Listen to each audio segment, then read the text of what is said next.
नाही सर, नाही.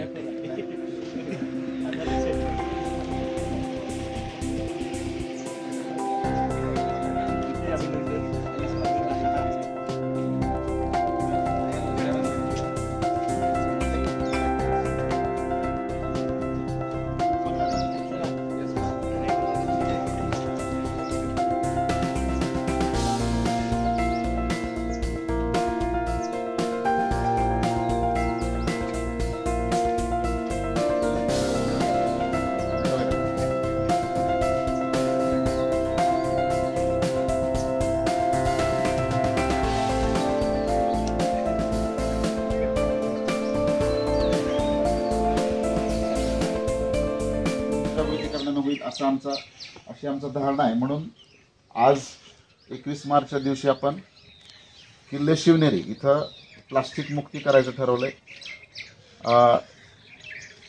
जुन्नर वन विभाग आणि भारतीय पुरातत्व विभाग यांच्या संयुक्त विद्यमानं दर दिवशीच किल्ले शिवनेरीची सफाई होत असते. तिथला कचरा काढला जातो. विशेष करून प्लास्टिक कचरा जो मिळतो तो काढला जातो.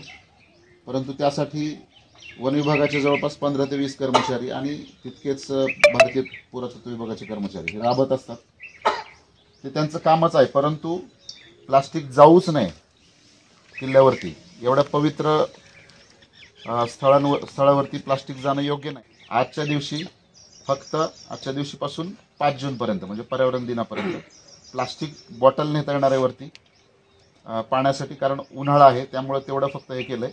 ते सुद्धा काही 50 रुपये वगैरे डिपॉझिट करून, जे की प्लास्टिक बॉटल परत केल्यानंतर परत केले जातील पर्यटकांना. अशा पद्धतीने निर्णय घेण्यात आला आहे.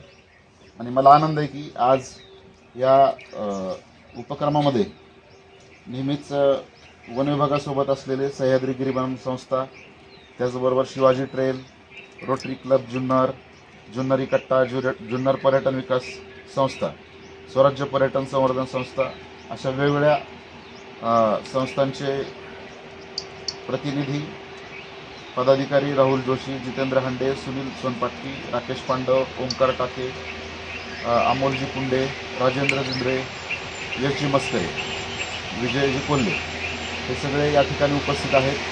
वन विभागाचे अधिकारी अमितजी भिसे आहेत, त्याचबरोबर प्रदीप चव्हाण आहेत आणि सगळे कर्मचारी आहेत. त्याशिवाय यशोदामधून आलेले आपण सगळेजण आहात. अमोलजी बामेशचे असतील आणि आपण सर्वजण नव्यानं रुजू झालेले अधिकारी. आपलं स्वागत आहे की आपण या उपक्रमामध्ये आज योगायोगानं सहभागी होता.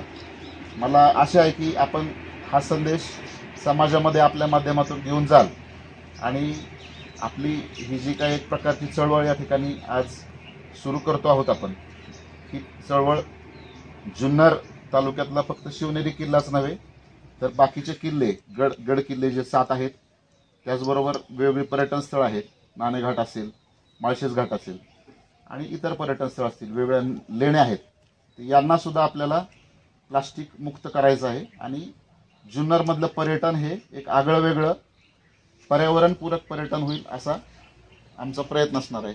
त्याच्यामध्ये हे सगळेजण आम्हाला साथ देत आहेत नेहमीप्रमाणे. निश्चितपणे त्यांचं या ठिकाणी परत एकदा मी अभिनंदन करतो, आभार व्यक्त करतो.